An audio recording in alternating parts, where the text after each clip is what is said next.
Hello everyone. त्रैमासिक परीक्षा 2022-23 के लिए कक्षा 9वीं के गणित विषय के इम्पोर्टेंट प्रश्न आपको बताएंगे। इन्हें आपको ज़रूर पढ़ के जाना है।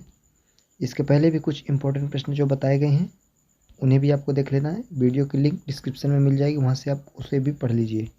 इसके आगे देखेंगे आपको जो बहुपद वाला चैप्टर है आपका, उसमें से क्या क्या महत्वपूर्ण है उसको आपको बता रहे हैं। देखिए, प्रश्न नंबर 1 है, सही विकल्प चुनकर लिखना है। फर्स्ट क्वेश्चन है, निम्नलिखित में बहुपद है। तो देखिए, बहुपद क्या होता है पहले ये समझ लीजिए। बहुपद पहचानेंगे कैसे? बहुपद कहलाता है यदि चर की घात में पूर्ण संख्या हो।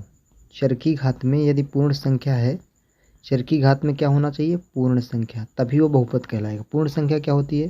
0 से शुरू होती है, 1 2 3 4, ये घात में होना चाहिए चर के।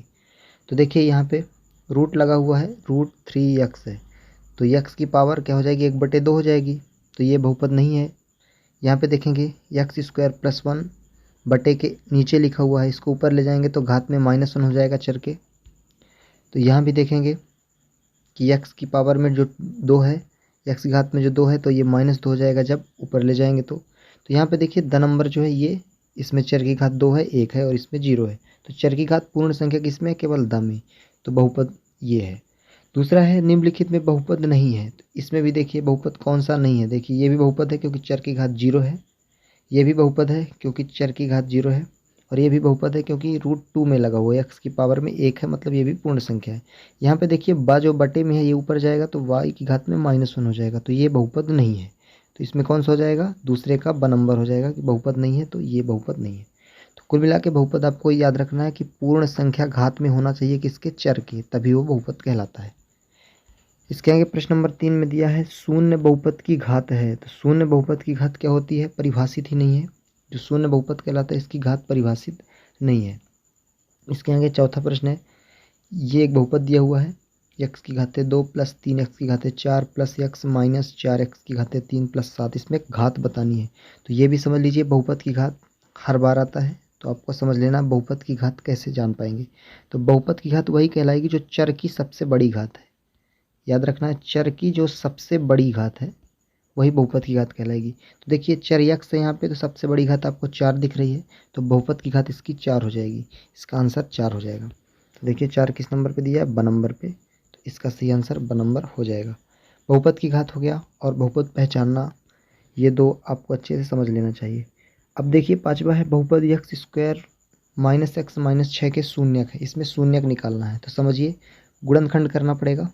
x की पावर 2 है, गुणा करने में -6 आना चाहिए और घटाने पे यहाँ पे -x आना चाहिए। तो देखिए 3 दूनी 6 होता है, तो 3x लेंगे और 2x लेंगे प्लस में, तभी तो -x आएगा, और आखिरी में -6 था। कॉमन लेंगे x इन दोनों से, तो x - 3 आएगा। इन दोनों से +2 कॉमन लेंगे तो x - 2 × 3 आएगा। तो एक गुणनखंड आपका निकल के आ रहा है x - 3, और एक गुणनखंड निकल के आ रहा है x + 2। तो देखिए ये -3 + 3 हो जाएगा और +2 -2 हो जाएगा जब शून्य का निकलेगा।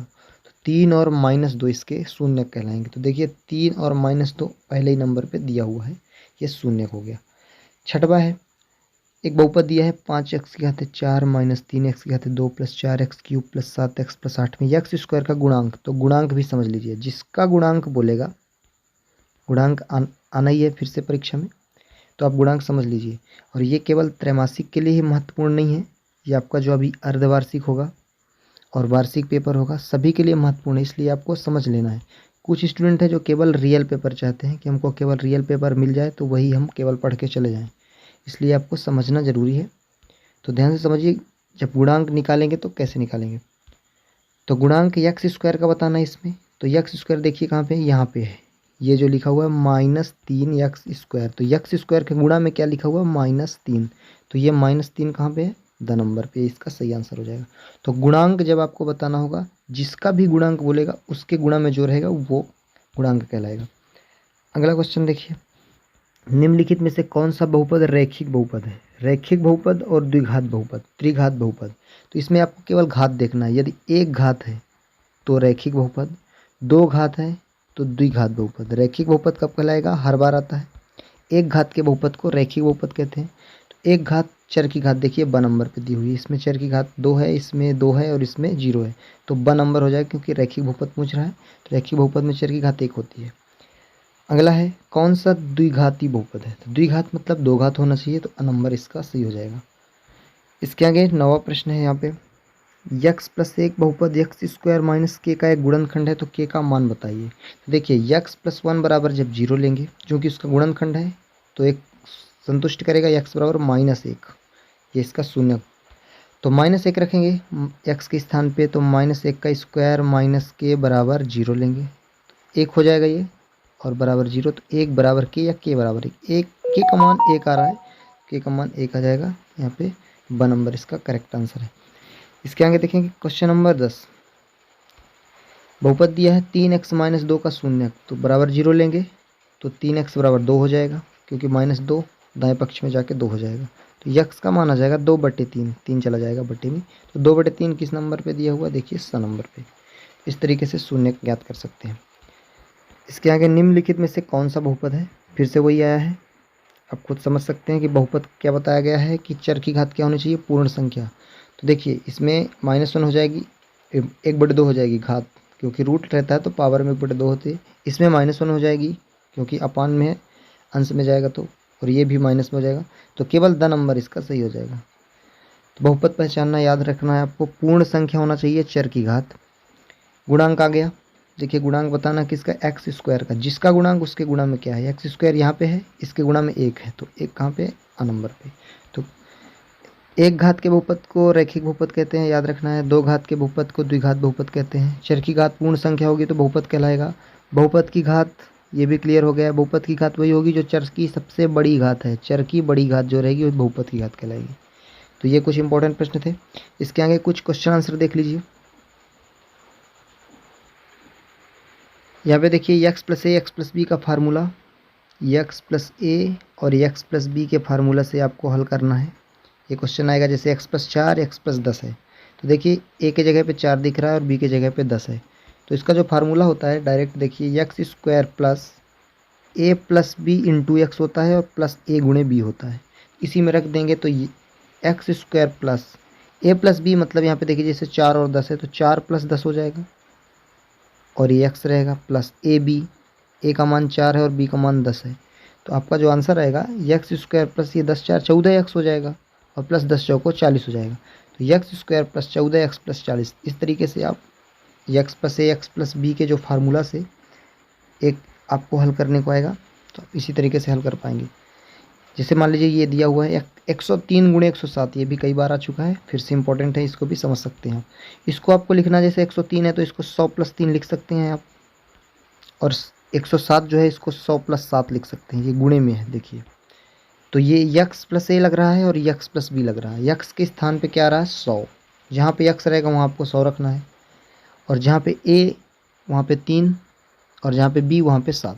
तो देखिए फार्मूला लगाते हैं, क्या होता है एक्स प्लस ए एक्स प्लस बी का, यही एक्स स्क्वायर यानी 100 स्क्वायर प्लस ए प्लस बी, तो ए का मान जैसे 3 है और बी का मान 7 है, और फिर एक्स होता है तो एक्स का मान तो 100 है, और प्लस ए गुणे बी होता है तो यहाँ पे 3 गुणे 7 हो जाएगा, तो 100 का वर्ग करेंगे तो 2 जीरो और बढ़ जाएंगे, 10,000 हो जाएगा, 7 3 10 हो जाएगा जोड़ेंगे तो, और 10 का 100 से गुणा 1000 हो जाएगा, यहाँ पे 1000 हो जाएगा, और ये 3 7 21 हो जाएगा, सबको जोड़ेंगे तो 10,000 और 1000 मिला के 11,021, तो आप आंसर आ जाएगा 11,021।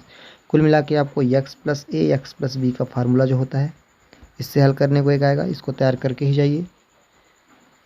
ए प्लस बी ए माइनस बी का भी फार्मूला आपको तैयार करके जाना है, इससे भी जैसे हर का परमेयीकरण जो होता है पहले वीडियो में बताया गया है, उसको ज़रूर देख लीजिएगा, लिंक डिस्क्रिप्शन में मिल जाएगी। तो ए प्लस बी ए माइनस बी से जो होता है ए स्क्वायर माइनस बी स्क्वायर, हर का परमेयीकरण पाठ 1 का जो है अध्याय का, वो भी तैयार कर लेंगे।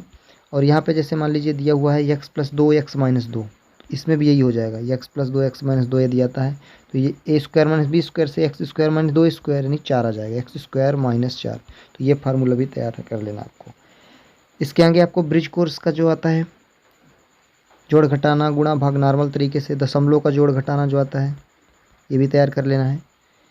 भिन्नों का जोड़ घटाना तैयार कर लेना है, जैसे 1/2 है 1/3 है, इसको कैसे जोड़ेंगे, लघुत्तम लेंगे, 3 और 2 का 6 आएगा, तो 6 में 2 का भाग 3 एक कम 3, इधर 6 में 3 का भाग 2 एक कम 2, तो 5/6 आ जाएगा। तो ये जोड़ घटाना आपको भिन्नों का भी पढ़ लेना है, दशमलव का जोड़ घटाना गुणा भाग तैयार कर लेना है। तो ये कुछ इंपॉर्टेंट प्रश्न थे आपके कक्षा 9वीं के। जो आपके गणित विषय का जो त्रैमासिक का पेपर होने वाला है उसके लिए बहुत ही महत्वपूर्ण थे। इनको तैयार कर लीजिए और रियल पेपर के भरोसे बिल्कुल मत रहिए, आप अपनी तैयारी खुद से करिए।